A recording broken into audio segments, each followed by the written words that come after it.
Okay, here we have a collection of wood chisels. I'm going to show you how you can sharpen them without any machinery.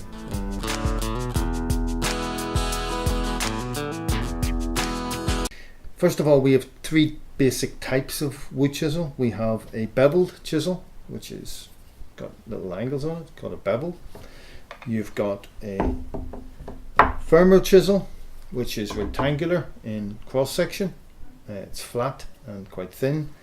And then we have a mortise chisel, which is very deep and very narrow. And they're used for different purposes. But essentially the angles and the sharpening process is the same. So I'm going to show you how to sharpen. I'm going to take this one first and show you what it should do. So this is a piece of wood. Put it on. I hope you can hear that sound. It doesn't look like it's taking anything off because I'm only just taking off the surface. If a chisel is very sharp, it'll take off the hairs off the back of my hand. If I want to take off a little bit more wood, I just push a little bit harder. And you can hear the sound, very sharp. If I take one of these,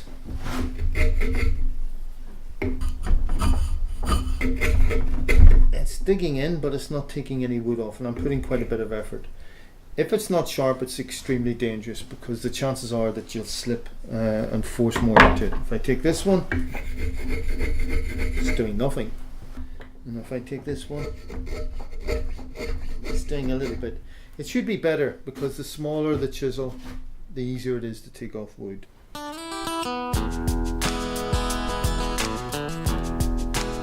In order to sharpen it, you need a sheet of emery paper. You need a flat piece of wood, you get a couple of nails, and then you bang in. Essentially a chisel has two angles on it. It's got an angle here which is called your grinding angle, which is normally done on a machine, a grinding machine. But if you haven't got it, it doesn't matter, you can do it on this. So your angle there is about 25 degrees. Then you've got a honing angle, which is the very, very tip of the chisel, and that angle is about 30 degrees. Gives it a bit more strength. And to get the honing angle, use an oil stone.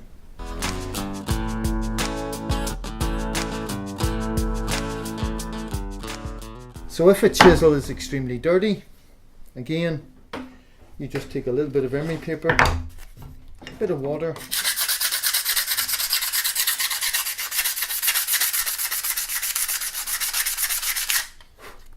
or I can use this, which is slightly better because it's keeping it flat. So I'll leave that and I'll show you what it was like before and what it's done to the chisel.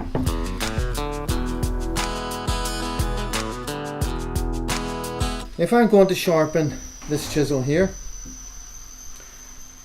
I have to get my hand like I'm right-handed. If you're left-handed, obviously you'd be over on the other side. But if you're right-handed, you keep it like this. You lift up onto the angle of 25. What is 25? Well, you've got a rough idea that that's 90. That's 45. 25 would be about here. You're 25, 26, 24. The trick is to keep the angle so that you don't rock, you don't move when you're moving. If you move, then you curve the chisel. If you curve the chisel, you know you're making a mistake. And therefore it's just practice. This is really only about practice. And the aim is to go up and down.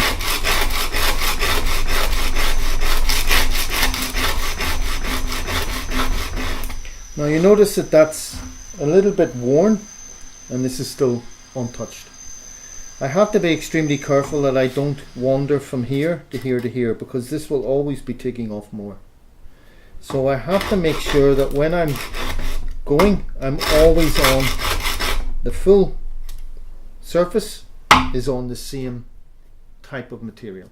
This is worn, this is not worn. I can't keep doing that, this being on worn and this one not. So I need to move to a new part and do it again. So you just keep going. Now the process can take a couple of minutes. I'm always feeling the back of the surface here. And if I can feel a little lip of metal coming over, like this is nice and smooth, and then it hits like a little ridge, it's where the metal's bending back. It means it's finished, it's sharp. So this is called the burr when you get this little edge. So I now need to go to the oil stone. I need oil. Put plenty of oil on your oil stone. And you need to have your oil stone flat. You take off the burr by putting it flat. Don't hold here. Put your thumb against the stone and then just pull across it a little bit. And then lift straight up in the air. If it hasn't come off, do it again. Lift it up and it's disappeared. Get a cloth, just wipe away the oil. Now I'm ready to put the honing angle on it. So the honing angle, it depends on what type of wood you're working with. The harder the wood, the bigger the honing angle. Could be up to 35 degrees.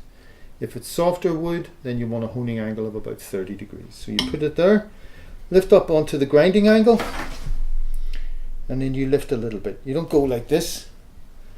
You get onto the honing angle, then you lift a little bit.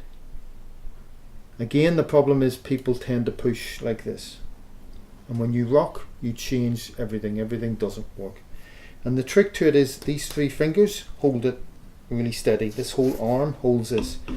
And you're pushing firm here. And as you're pushing, you're wanting to push it back. But this arm is holding it up. So what we're going to do is put the chisel on and we're going to go in a figure of 8. Like that. What you don't do with your chisel is go up and down like this, because you wear the stone into a banana shape. Figure of 8 is easier because you're maintaining the chisel on the stone all the time. So to get the honing angle, lift it up a little bit and then push really hard.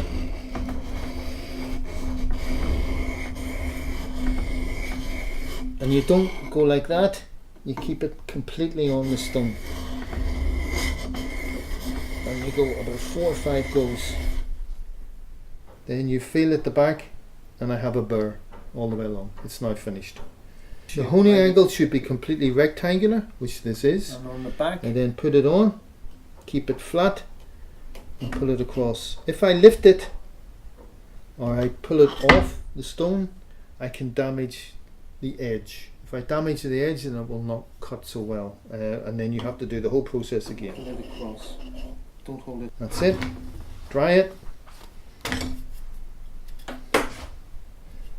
And if the honing angle, if the chisel is extremely sharp or the metal, you get a little thin hair of metal as the metal breaks off.